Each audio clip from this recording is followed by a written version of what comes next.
أعوذ بالله من الشيطان الرجيم. بسم الله الرحمن الرحيم. كل من عليها فان ويبقى وجه ربك ذو الجلال والإكرام. فبأي آلاء ربكما تكذبان؟ يسأله من في السماوات والأرض كل يوم هو في شأن. فبأي آلاء ربكما تكذبان؟ سنفرغ لكم أيها الثقلان. فبأي آلاء ربكما تكذبان؟ يا معشر الجن والإنس إن استطعتم أن تنفذوا من أقطار السماوات والأرض فانفذوا لا تنفذون إلا بسلطان. فبأي آلاء ربكما تكذبان؟ يرسل عليكما شواظ من نار ونحاس فلا تنتصران. فبأي آلاء ربكما تكذبان؟ ترجمہ.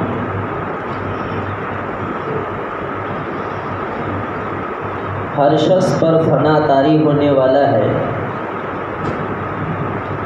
سوائے تمہارے رب کی ذات کے جو بزرگی والی اور عظمت والی ہے. پس تم اپنے رب کی کون کون سی نعمتوں کو جھٹلاؤ گے؟ آسمان میں یا زمین میں جو بھی ہے سب اسی سے مانگتے ہیں اور وہ اللہ ہر دن اپنی ایک شان میں ہوتا ہے. پس تم اپنے رب کی کون کون سی نعمت کو جھٹلاؤ گے؟ ان قریب اے انسان و جنات کی جماعت ہم تمہارے لیے فارغ ہو جائیں گے. پس تم میری کون کون سی نعمت کو جھٹلاؤ گے؟ اے انسان اور جنات کی جماعت اگر تمہارے اندر طاقت ہو آسمان اور زمین کے کنارے سے نکل کر بھاگنے کی تو بھاگ جاؤ، اور تم بغیر دلیل کے نہیں بھاگ سکتے. پس تم اپنے رب کی کون کون سی نعمت کو جھٹلاؤ گے؟ پھینکا جائے گا تمہارے اوپر آگ کے شعلے اور دھوئیں، پس تمہاری کوئی بھی مدد نہ ہوگی. پس تم اپنے رب کی کون کون سی نعمت کو جھٹلاؤ گے؟ سورہ رحمان. اس سورت کی 25 آیتوں کی تفسیر اس سے پہلے تفصیل کے ساتھ آ گئی. ابھی جو آیات تلاوت کی گئی اس سے پہلی والی آیات میں اللہ نے اپنی قدرتی نشانیاں بیان فرمائی. ابھی جو آیات تلاوت کی گئی اس میں اللہ تبارک و تعالی نے پورے نظام عالم کے فنا ہونے کا تذکرہ کیا ہے اور صرف اللہ کی ذات باقی رہ جائے گی. اللہ کے علاوہ جتنے ہیں سب کوئی ہلاک ہو جائیں گے، فنا ہو جائیں گے. اللہ تبارک و تعالی سب کو فنا کر دے گا. کل من علیہا فان، ہر وہ شخص جو کوئی اللہ کے علاوہ کائنات کے اندر موجود ہے سب کے اوپر فنا طاری ہو جائیں گے. وَيَبْقَى وَجْهُ رَبِّكَ ذُو الْجَلَالِ وَالْإِكْرَامِ، بڑی بزرگی والا اللہ، بڑی عظمت والا اللہ وہی صرف باقی رہ جائے گا، باقی سب کوئی فنا ہو جائیں گے. کیا کیا فنا ہوں گے؟ قرآن کریم میں اللہ پاک نے بعض چیزوں کے فنا ہونے کا نام لیا ہے. آسمان کے ٹوٹنے کا، زمین کے پھوٹنے کا، پہاڑوں کے اڑنے کا، اور اسی طرح حدیث میں سورج اور چاند کے بے نور ہونے کا، قرآن میں سمندر کے پانی میں آگ کے لگ جانے کا. ان تمام چیزوں کا تذکرہ قرآن کے اندر موجود ہے کہ جب یہ ساری چیزیں ختم ہو جائیں گی اور موٹا موٹی دنیا ہم لوگ اسی کو جانتے ہیں. اوپر آسمان ہے، اذا السماء انشقت، نیچے زمین ہے، اذا زلزلت الارض زلزالها، بڑے بڑے پہاڑ ہیں، وتكون الجبال كالعهن المنفوش، یہ سمندر ہے، واذا البحار فجرت، اور یہ سورج اور چاند ہے، الشمس والقمر مکوران یوم القیامہ، سورج اور چاند کو لپیٹ کر اللہ ایک طرف رکھ دے گا. دنیا میں اور بچا کیا؟ دنیا باقی رہنے کے لیے بچی کیا چیز؟ آسمان ہے ہی نہیں، زمین ہے ہی نہیں، سورج چاند ہے ہی نہیں، پہاڑ ہے ہی نہیں، سمندر ختم ہو گئے، تو بچا کیا دنیا کے لیے؟ وَيَبْقَى، اللہ فرماتا كُلُّ مَنْ عَلَيْهَا فَانٍ، ہر ایک پر فنا طاری ہو جائیں گے. جب پورے نظام کائنات پر فنا طاری ہو جائیں گے فرشتوں پر بھی فنا طاری ہو جائے گی، یہاں تک کہ روح قبض کرنے والا آخری فرشتہ جو سب سے لاسٹ میں رہے گا، اللہ تبارک و تعالیٰ اس کو بھی فنا کرے گا۔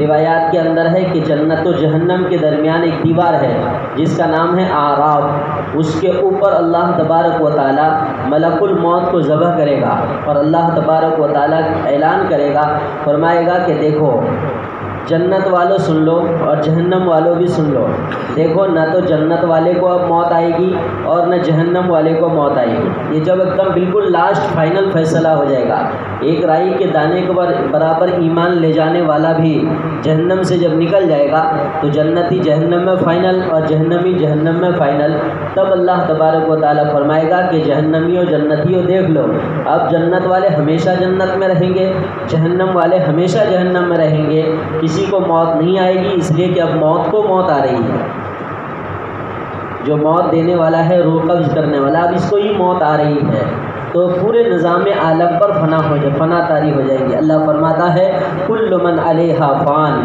سب کے اوپر فنا طاری ہو جائیں گے۔ یہ تو ٹوٹل یعنی مجموعی اعتبار سے ہوا، پورے نظام عالم کے بارے میں کہ نظام عالم میں فنا طاری ہو جائے گی۔ اسرافیل علیہ السلام جب سور پھونکیں گے تو پورے نظام عالم میں فنا طاری ہونا شروع ہو جائے گا اور سب کوئی بے ہوش ہو جائیں گے۔ سب سے پہلے ہوش میں کون آئیں گے؟ حضور پاک علیہ السلام فرماتے ہیں کہ پورے نظام عالم پر بے ہوشی طاری ہو جانے کے بعد سب سے پہلے ہوش میں آؤں گا، حضور صلی اللہ علیہ وسلم فرماتے ہیں۔ اور آپ صلی اللہ علیہ وسلم کی اولیات بہت سارے ہیں، اول من ينشق عنہ القبر، سب پر بے ہوشی طاری ہوگی لیکن ہوش میں سب سے پہلے میں آؤں گا۔ وَأَنَا أَوَّلُ مَن يَنشَقُّ عَنْهُ الْقَبْرُ، قبر سے جب اٹھنا ہوگا تو سب سے پہلے قبر سے میں اٹھوں گا۔ آدم علیہ السلام سے لے کر کائنات کے لاسٹ انسان تک جو سب مر گئے ہوں گے، اندر چلے گئے ہوں گے، سب سے پہلے کون کھڑے ہوں گے؟ حضور پاک علیہ السلام۔ اول من یشفع یوم القیامہ، قیامت کے دن جب سفارش کا حق دیا جائے گا تو آدم علیہ السلام سے لے کر عیسیٰ علیہ السلام سب گھٹنے کے بل گرے رہیں گے، میں سب سے پہلے سفارش کروں گا۔ وَأَنَا أَوَّلُ مَن يَقْرَعُ بَابَ الْجَنَّةِ، میں پہلا شخص ہوں گا جو جنت کے دروازے کو جا کے کھٹکھٹاؤں گا، مجھ سے پہلے جنت میں کوئی نہیں گیا ہوگا۔ وَأَنَا أَوَّلُ مَن يَدْخُلُ الْجَنَّةِ، میں وہ پہلا شخص ہوں گا جو سب سے پہلے جنت کے اندر قدم رکھوں گا، مجھ سے پہلے کوئی گیا نہیں ہوگا۔ تو آپ صلی اللہ علیہ وسلم کی یہ اولیات میں سے ہے۔ تو حضور پاک علیہ السلام کیا فرماتے ہیں کہ پورے نظام عالم پر فنا طاری ہو جائے گا، جب فنا طاری ہو جائے گا تو سب سے پہلے ہوش میں آؤں گا، لیکن ہوش میں آنے کے بعد میں دیکھوں گا کہ مجھ سے پہلے حضرت موسیٰ علیہ السلام اللہ کے عرش کے پائے کو پکڑ کے کھڑے۔ سب سے پہلے ہوش میں کون آئے؟ حضور صلی اللہ علیہ وسلم، لیکن مجھ سے پہلے بھی میں دیکھ رہا ہوں کہ حضرت موسیٰ علیہ السلام، یہ حدیث میں نے ابھی تازہ ترین پڑھی، اس سے پہلے بھی میں نے بیان کیا، اس میں ہے کہ موسیٰ علیہ السلام اللہ کے عرش کے پائے کو پکڑ کے کھڑے ہیں۔ اس سے پہلے کسی کتاب میں پڑھا تھا کہ سب سے پہلے ہوش میں آؤں گا اور میں یوں دیکھوں گا کہ حضرت موسیٰ علیہ السلام اللہ کے عرش کے پائے کو پکڑ کے رو رہے ہیں۔ پھر نبی فرماتے ہیں کہ مجھے یہ معلوم نہیں کہ موسیٰ علیہ السلام پر بے ہوشی طاری ہوئی تھی یا نہیں ہوئی تھی، کیا پتہ اللہ پاک نے ان کو بے ہوشی سے ان کو الگ رکھے ہوں، مستثنا رکھے ہوں، محفوظ رکھے ہوں، مجھے نہیں معلوم۔ اللہ فرماتا ہے کل من علیہا فان، ہر شخص پر کائنات میں فنا طاری ہونے والا ہے۔ وَيَبْقَى وَجْهُ رَبِّكَ ذِي الْجَلَالِ وَالْإِكْرَامِ، صرف بزرگی والے عظمت والے پروردگار کا چہرہ باقی رہ جائے گا، یعنی اس کی ذات باقی رہ جائے گی۔ فَبِأَيِّ آلَاءِ رَبِّكُمَا تُكَذِّبَانِ، بتاؤ تم اپنے رب کی کون کون سی طاقت کو جھٹلاؤ، جھٹلا سکتے ہو؟ اللہ تبارک و تعالیٰ پورا کنٹرول کر کے رکھے گا، کوئی نہیں اس کے سوا بچنے والا، صرف وہی بچے گا۔ اللہ فرماتا ہے یسألہ من فی السماوات والارض کل یوم هو فی شأن، آسمان اور زمین میں جتنے ہیں سب کوئی اللہ سے مانگتے ہیں اور اللہ ہر دن اپنی ایک الگ شان میں ہوتا ہے۔ آسمان میں جتنے ہیں وہ بھی مانگتے ہیں، زمین میں جتنے ہیں وہ بھی مانگتے ہیں۔ زمین میں ہم اور آپ ہیں تو ہم کیا مانگتے ہیں، زمین میں پرندے ہیں وہ کیا مانگتے ہیں، سانپ بچھو ہیں وہ کیا مانگتے ہیں، کیڑے مکوڑے ہیں وہ کیا مانگتے ہیں، گائے بیل بھینس بکری یہ سب کیا مانگتے ہیں، سمندر کی مچھلیاں کیا مانگ رہی ہوں گی۔ اللہ فرماتا ہے زمین میں رہنے والی ساری مخلوقات اور آسمان میں رہنے والی ساری مخلوقات۔ آسمان میں کیا کیا ہے، یہ سورج لٹکا ہوا ہے، یہ چاند لٹکا ہوا ہے، یہ ستارے اور سیارے لٹکے ہوئے ہیں، ہر آسمان پر فرشتوں کا نظام الگ ہے۔ سب کوئی اللہ کے در کے کیا ہیں، فقیر ہیں۔ یسألہ من فی السماوات والارض، آسمان اور زمین میں جتنے ہیں سب اللہ سے سوال کرتے ہیں۔ سوال کا لفظ ہے، دیکھیے آرڈر کا نہیں ہے، سب کوئی اللہ سے سوال کرتے ہیں۔ سوال کا معنی مانگنا، جی دیجیے نا، مانگنا۔ مانگتا ہے کون، جو محتاج ہوتا ہے، مانگتا ہے کون، جو فقیر ہوتا ہے۔ یہ فقیر ترجمہ میں نے اس لیے کیا کہ قرآن میں اللہ نے فقیر کا لفظ استعمال کیا ہے۔ یا ایھا الناس انتم الفقراء، اے انسانوں تم سب فقیر ہو، سب فقیر ہو۔ تخت شاہی پر بادشاہت چلانے والا بھی فقیر ہے، آسمان کے فضا میں اڑنے اور اڑانے والا بھی فقیر ہے، سمندر کی تہ میں چکر لگانے والا بھی فقیر ہے، گلیوں میں جھولا اور تھیلا لے کر گھومنے والا بھی فقیر ہے، بڑے سے بڑا مفکر اور دانش بھی فقیر ہے، بڑے سے بڑا مولوی اور مفتی بھی ممبر پہ بیٹھ کے فقیر ہے۔ یا ایھا الناس انتم الفقراء، تم سب فقیر ہو، میرے در کے گداگر ہو۔ صرف اللہ ہی ہے جس کی ذات غنی ہے، امیر ہے، مالدار ہے، جس کی یہاں کوئی محتاجگی نہیں، جس کے یہاں کسی چیز کی کوئی کمی نہیں۔ تو سب اللہ سے مانگتے ہیں۔ یسألہ من فی السماوات والارض، سب کوئی اللہ سے مانگتے ہیں۔ کون کیا مانگتے ہیں، ہم لوگ کیا مانگتے ہیں، اپنی روزی مانگتے ہیں، اپنی عافیت مانگتے ہیں، صحت مانگتے ہیں، تندرستی مانگتے ہیں، دولت مانگتے ہیں، زندگی کے آرام اور راحت مانگتے ہیں، ضروریات اور حاجات مانگتے ہیں، آخرت کے لیے مغفرت مانگتے ہیں، اللہ تبارک و تعالیٰ سے بخشش مانگتے ہیں، فرشتے اللہ کی رحمت مانگتے ہیں، اللہ سے پتہ نہیں کیا کیا مانگتے ہیں۔ ایک حدیث میں ہے کہ سورج روزانہ اللہ سے مانگتا ہے۔ کیا حضرت ابو ذر رضی اللہ تعالیٰ عنہ سے نبی صلی اللہ علیہ وسلم نے فرمایا کہ ابو ذر تمہیں معلوم ہے شام کو سورج کہاں چلا جاتا ہے؟ کہ اللہ کے رسول آپ ہی زیادہ بہتر جانتے ہیں، بتا دیں کہاں چلا جاتا ہے۔ کہنے لگے رات شام کو سورج ڈوبنے چلا جاتا ہے اور ڈوب جاتا ہے، اور صبح نکلنے کے لیے اللہ سے اجازت مانگتے رہتا ہے۔ جب اللہ تبارک و تعالیٰ اسے اجازت دیتا ہے تبھی جا کر وہ سورج صبح کو نکلتا ہے۔ سورج روزانہ بھیک مانگتا ہے، روزانہ بھیک مانگتا ہے۔ تو ہم سب جتنے مخلوقات ہیں کائنات میں سب اللہ کے در کے کیا ہیں، فقیر ہیں۔ اللہ نے فرما دیا فقیر ہیں، تو ہمیں بھی ساری چیزیں اللہ سے مانگنی چاہیے، اس لیے کہ وہاں سب کچھ ہے۔ دنیا میں ہم کسی کے در پہ جائیں گے تو ممکن ہے ان کے پاس ہو نہ ہو، لیکن اللہ وہ ہے جس کے پاس سب کچھ ہے۔ یہ ساری مخلوقات اپنی اپنی زبان کے حساب سے مانگتی ہیں۔ سورج اپنے حساب سے مانگتا ہے، چونٹیاں اپنے حساب سے مانگتی ہیں، سانپ اپنے حساب سے مانگتے ہیں، کیڑے مکوڑے اپنے حساب سے مانگتے ہیں، پرندے اپنے حساب سے مانگتے ہیں، انسان اپنی شان سے مانگتا ہے۔ لیکن کل یوم ہوا فی شأن، اس کے باوجود اللہ پاک ہر دن اپنی ایک شان میں ہوتا ہے۔ اس کا کیا مطلب، ہر دن اللہ اپنی ایک شان میں ہوتا ہے۔ شان میں کا مطلب یہ ہے ایک آدمی ریگولر کنٹینیو کام کرے، جیسے کہتے ہیں نا کہ یہ سیلاب آیا تھا، کہیں پر کچھ ریلیف تقسیم کرنے کے لیے گئے، کہیں پر آگ لگ گئی، ریلیف تقسیم کرنے کے لیے گئے وغیرہ، فساد ہو گیا، ریلیف تقسیم کرنے کے لیے گئے، کنٹینیو ایک ہفتہ کام کیے، آنے کے بعد بیٹھنے کے لائق رہتا ہے وہ آدمی، مطلب جوڑ دکھ رہا ہے۔ ہمارے ایک ساتھی تھے، ایک پروگرام کیا، 2 دن بعد ان سے ملے تو کہنے لگے یہ جملہ تھا ان کا، جسم کا جوڑ دکھ رہا ہے۔ یعنی کنٹینیو کام کرنے کی وجہ سے تھکاوٹ ہو جاتی ہے آدمی کے اوپر، لیکن اللہ تبارک و تعالیٰ جب سے دنیا بنی ہے تب سے آج تک اللہ کل یوم ہوا فی شأن، ہر دن اللہ پاک اپنی ایک الگ شان میں ہوتا ہے۔ کیوں؟ ولا یعودہ حفظہما وهو العلی العظیم۔ آیت الکرسی کے آخر میں اللہ تبارک و تعالیٰ آسمان اور زمین اور اس کے درمیان اور اس کے اوپر اور نیچے کے پورے نظام کو چلانے میں تھکتا نہیں ہے۔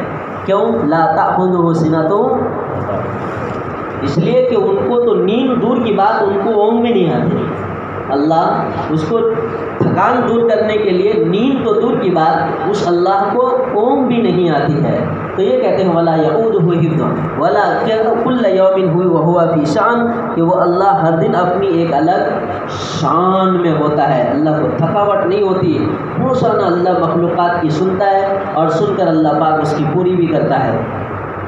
فَبِأَيِّ آلَاءِ رَبِّكُمَا تُكَذِّبَانِ، تم اپنے رب کی کون کون سی نعمت کو جھٹلاؤ گے، کون کون سی قدرت کو جھٹلاؤ گے۔ سَنَفْرُغُ لَكُمْ أَيُّهَا الثَّقَلَانِ، اس کا ترجمہ ہے ان قریب اے انسان و جنات کی جماعت میں تمہارے لیے فارغ ہو جاؤں گا۔ سَنَفْرُغُ لَكُمْ أَيُّهَا الثَّقَلَانِ، ثقلان مانا دو بڑی جماعت یعنی انسان اور جنات کی جماعت، اس کے لیے اللہ پاک فرماتا ہے میں عنقریب تمہارے لیے فارغ ہو جاؤں گا۔ اور یہ جملہ کتنے دن پہلے کا ہے؟ 1443 سال پہلے کا ہے، اور اللہ فرماتا ہے عنقریب فارغ ہو جاؤں گا، اور 1443 سال ہو گئے، 1400 سال ہو گئے، اور یہ قرآن ابھی ہمارے سامنے چیلنج کر رہا ہے ہم جلدی فارغ ہو جائیں گے تمہارے لیے۔ تو 1400 سال گزر جائے وہ دیکھنے کی ضرورت کیا ہے؟ ہم کو اپنی زندگی دیکھنی چاہیے، ہماری زندگی کتنی بچی ہے، کتنی لمبی ہے، کتنی گزر گئی، کتنی باقی ہے، یہی ہماری اصل قیامت ہے۔ بس جس دن ہماری آنکھ بند ہو جائے گی، جس دن ہماری سانس رک جائے گی، اس دن ہماری قیامت ہو گئی۔ اب آسمان اور زمین کے ٹوٹنے اور پھوٹنے کے انتظار کرنے کی ضرورت ہم کو نہیں ہے، اللہ جب تو توڑے پھوڑے وہ اس کی شان ہے۔ تو اللہ فرماتا ہے سَنَفْرُغُ لَكُمْ أَيُّهَا الثَّقَلَانِ، کہ اے انسان و جنات کی جماعت میں عنقریب تمہارے لیے فارغ ہو جاؤں گا۔ کس چیز کے لیے؟ حساب و کتاب کے لیے اللہ تبارک و تعالیٰ فارغ ہو جائے گا، اور بندے کا اللہ تبارک و تعالیٰ حساب لے گا۔ فَمَن يَعْمَلْ مِثْقَالَ ذَرَّةٍ خیرًا یَرَهُ وَمَن يَعْمَلْ مِثْقَالَ ذَرَّةٍ، ذرہ کا لفظ اللہ نے استعمال کیا، ذرہ خیر کرو گے اس کو بھی دیکھو گے، اور ذرہ شر کرو گے، ذرا سا بھی شر کرو گے تو اس کو بھی دیکھو گے۔ ذرا سا کا لفظ اللہ نے استعمال کیا ہے، ذرہ کا لفظ اللہ نے استعمال کیا ہے کہ یہ ذرہ تم دیکھو گے۔ اچھا چلیے یہاں ایک بات بتا ہی دیتا ہوں، ذرہ کس کو کہتے ہیں؟ ہم لوگ یہاں جتنے بیٹھے ہیں کوئی نہیں بتا سکتے ہیں کہ ذرہ کس کو کہتے ہیں۔ ہم لوگ کہتے ہیں نا جی کہ ایک ذرہ رتی کا حساب لیں گے، آپ کیا کہتے ہیں؟ ذرہ رتی، اللہ ذرے کا حساب لے گا۔ فلاسفہ نے اس کا ترجمہ اس طرح کیا ہے کہ ریتی ہے نا، رتی کا ایک دانہ ایک کانچ کے اوپر لے لیجئے، ایک شیشہ کے اوپر، کانچ کے اوپر، اور ایک سوئی لے لیجئے، اور سوئی کے ناکے سے ایسا اس کو توڑنا شروع کیجئے ریتی کے دانے کو، تو اس کو کتنے ٹکڑے کر سکتے ہیں آپ؟ 2، زیادہ سے زیادہ 4، 5 ٹکڑے کر کے بتائیں اس کو۔ طاقت لگے گی، دماغ لگے گا، نظر لگے گی اس کو ٹکڑا کرنے کے لیے۔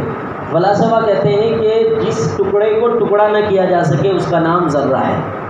وَمَن يَعْمَلْ مِثْقَالَ ذَرَّةٍ، اتنا ذرہ برابر خیر ہوگا، وَمَن يَعْمَلْ مِثْقَالَ ذَرَّةٍ شَرًّا يَرَهُ، اتنا ذرہ برابر بھی شر ہوگا، اللہ آخرت میں وہ بندے کو دکھلائے گا۔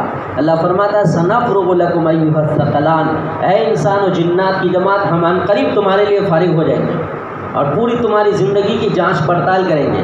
اللہ تبارک و تعالیٰ فرماتا ہے یوم تبلی السرائر، تمہارے دل کے اندر جو بھید ہے نا، جو چھپی ہوئی باتیں ہیں نا، میں اس کا بھی جانچ پڑتال کروں گا، اس کو بھی ناپوں گا، اس کو بھی تولوں گا۔ جو دل میں چھپا کے رکھتے ہیں نا کسی کے لیے کوئی بات، اللہ پاک اس کو بھی نکال کر تولے گا۔ کمال ہے۔ سنفرغ لکم ایھا الثقلان، اے انسان و جنات کی جماعت ہم عنقریب تمہارے لیے فارغ ہو جائیں گے۔ اما پارا میں اللہ پاک نے ایک آیت ارشاد کی، وَجَاءَ رَبُّكَ وَالْمَلَكُ صَفًّا صَفًّا، تمہارا رب آ جائے گا حساب کرنے کے لیے اور فرشتے بھی سب باندھ کر سب کھڑے ہو جائیں گے۔ وَجِيءَ يَوْمَئِذٍ بِجَهَنَّمَ، اور جہنم بھی اس دن لالی جائیں گے۔ يَوْمَئِذٍ يَتَذَكَّرُ الْإِنسَانُ وَأَنَّىٰ لَهُ الذِّكْرَىٰ، اس دن انسان کو پتہ چل جائے گا کہ انہوں نے کیا نصیحت حاصل کی کائنات کے اندر۔ تو رب بھی آ جائے گا حساب کے لیے، فرشتوں کو بھی اللہ سب باندھ کر کھڑا کر دے گا، اور جہنم کو بھی اللہ تبارک و تعالیٰ قریب لا لے گا۔ جہنم روز زوردار دھاڑیں ماریں گی۔ حدیث میں نبی صلی اللہ علیہ وسلم فرماتے ہیں، مسلم شریف کی حدیث ہے، 70,000 اس کی لگامیں ہوں گی، اور ایک ایک لگام کو 70,000 فرشتے پکڑ کے تھام رہے ہوں گے، ورنہ وہ ہاتھ سے اگر چھوٹ جائے تو پورے اہل محشر کو جلا کر راکھ کر دیں گے۔ تباہ اور برباد کر دیں گے، یعنی جہنم کو بھی قریب لا لی جائیں گے۔ آج ہی میں نے ابھی فجر سے پہلے تازہ ترین حدیث پڑھی میں نے کہ جہنم کو عرش کے دائیں طرف لا کر کے رکا دیا جائے گا۔ اس سے پہلے میں نے کسی موقع پر بیان کیا تھا، وہ ایک آیت ہے وَأُزْلِفَتِ الْجَنَّةُ لِلْمُتَّقِينَ غَيْرَ بَعِيدٍ، متقیوں کے لیے جنت بھی قریب لا لی جائے گی، جہنم بھی قریب لا لی جائیں گی تاکہ نافرمانوں کو داخل کرنے میں زیادہ تاخیر نہ ہو۔ وَأُزْلِفَتِ الْجَنَّةُ لِلْمُتَّقِينَ غَيْرَ بَعِيدٍ، جنت بھی قریب لا لی جائیں گی تاکہ فرما برداروں کو جنت میں داخل کرنے کے لیے تاخیر نہ ہو۔ نافرمان جلدی جہنم کے اندر چلے جائیں گے اور فرما بردار فاسٹ جلدی جنت کے اندر چلے جائیں گے۔ سَنَفْرُغُ لَكُمْ أَيُّهَا الثَّقَلَانِ، اے انسان و جنات کی جماعت، ہم عنقریب تمہارے لیے فارغ ہو جائیں گے۔ فَبِأَيِّ آلَاءِ رَبِّكُمَا تُكَذِّبَانِ، تم میری کون کون سی قدرت کو جھٹلاؤ گے؟ پکڑے جاؤ گے تم، سب تمہارا حساب و کتاب ہوگا۔ ایک آیت میں اللہ فرماتا آگے، زبردست آیت ہے، چیلنج والی آیت ہے، یا معشر الجن والانس ان استطعتم ان تنفذوا من اقطار السماوات والارض فانفذوا لا تنفذون الا بسلطان۔ اس کا ترجمہ یہ ہے، اے انسان و جنات کی جماعت، اگر تمہارے اندر طاقت ہے آسمان اور زمین کے کنارے سے نکل کر بھاگنے کی تو بھاگ جاؤ۔ لا تنفذون الا بسلطان، تم ہرگز نہیں بھاگ سکتے بغیر دلیل کے۔ فبأي آلاء ربكما تكذبان، یہ چیلنج ہے۔ یہ کیا چیلنج ہے؟ کہ تم آسمان اور زمین کے کسی کنارے سے نکل کر بھاگنے کی طاقت رکھتے ہو تو بھاگ جاؤ۔ یہ کب کی بات ہے؟ کیسے بھاگے گا انسان؟ یعنی اللہ کی طرف سے چیلنج یہ ہے کہ اگر ملک الموت آئے، تمہارے اندر بھاگنے کی طاقت ہے تو بھاگ کے بتاؤ، بھاگ کے بتاؤ۔ میری پکڑ ہوگی، قیامت آئے گی، نظام عالم فنا ہوگا، میرے پاس سب کو حاضر ہونا ہوگا، اس وقت تم بھاگ سکتے ہو تو بھاگ کے دکھا دینا۔ اللہ خود فرماتا ہے تم بالکل نہیں بھاگ سکتے، تم بالکل نہیں بھاگ سکتے مگر یہ کہ تمہارے پاس کوئی دلیل موجود ہو۔ الا بسلطان، سلطان کے دو ترجمے ہیں۔ سلطان کا ایک ترجمہ ہے طاقتور بادشاہ، سلطان کا ایک ترجمہ ہے دلیل۔ اگر پہلا ترجمہ لیا جائے کہ طاقتور بادشاہ، تمہارے پاس اگر طاقت ہے تو اس طاقت کے بل بوتے پر آسمان کو چیڑ کے زمین کو پھاڑ کے بھاگ جاؤ۔ اور ظاہر سی بات ہے یہ ایک ایسا چیلنج ہے جو اس کا عشر اشیر ایک حصہ سے حصہ میں ہمارے پاس نہیں ہے۔ ہم جا سکتے ہیں؟ بھاگ کر نہیں جا سکتے۔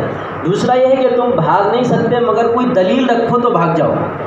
دلیل کیا ہے؟ دلیل یہ ہے کہ مجھے اس آسمان کے نیچے اس زمین کے اوپر نہیں رہنا ہے، اس لیے کہ یہ آسمان اور یہ زمین ٹھیک نہیں ہے، اس کے درمیان کو جو نظام ہے سورج چاند ستارے سیارے ہوا پانی بادل بارش کا، یہ بھی ٹھیک ٹھاک نہیں ہے۔ اللہ فرماتا ہے یہ دلیل اگر تم پیش کرو کہ یہ ٹھیک نہیں ہے تو پھر جاؤ گے کہاں؟ اس کا متبادل کچھ ہے کیا؟ اس کا بدل تو کوئی ہے نہیں۔ تو معقول دلیل ہونے چاہیے کہ جی میں یہ بلڈنگ میں نہیں رہوں گا۔ کہاں رہو گے؟ جی میں کہاں رہوں؟ محمد علی روڈ میں رہوں گا، میں سوپارا میں نہیں رہوں گا۔ تو بس بدل موجود ہے، آپ نالا سوپارا سے بدل موجود ہے ممبئی سینٹرل، تو آپ وہاں جا رہے ہیں۔ اس دنیا سے کوئی بہترین بدل موجود ہے تو بتاؤ۔ اور ظاہر سی بات ہے دوسرا کوئی آسمان نہیں، دوسری کوئی زمین نہیں، دوسرا کوئی ہوا پانی بادل بارش نہیں، دوسرا کوئی سورج چاند ستارے نہیں جو اس کو چھوڑ کر ہم دوسرے کے پاس چلے جائیں۔ تو اللہ نے چیلنج کیا، یا معشر الجن والانس، اے انسان و جنات کی جماعت، ان استطعتم ان تنفذوا من اقطار السماوات والارض، کہ اگر آسمان اور زمین کے کسی کنارے سے نکل کر بھاگنے کی طاقت ہو تو تم بھاگ جاؤ۔ لا تنفذون الا بسلطان، مگر تم بغیر دلیل کے بھاگ نہیں سکتے۔ فبأي آلاء ربكما تكذبان، بس تم اپنے رب کی کون کون سی نعمت کو، کون کون سی قدرت کو، تم اپنے پروردگار کی کون کون سی عظمت کو اور شان کو جھٹلاؤ گے؟ تم نہیں جھٹلا سکتے۔ اگلی دو آیتوں کی ترجمہ میں نے اور بھی کیا تھا، اس کا تفصیل تذکرہ انشاءاللہ آئندہ کریں گے۔ اللہ عمل کی توفیق۔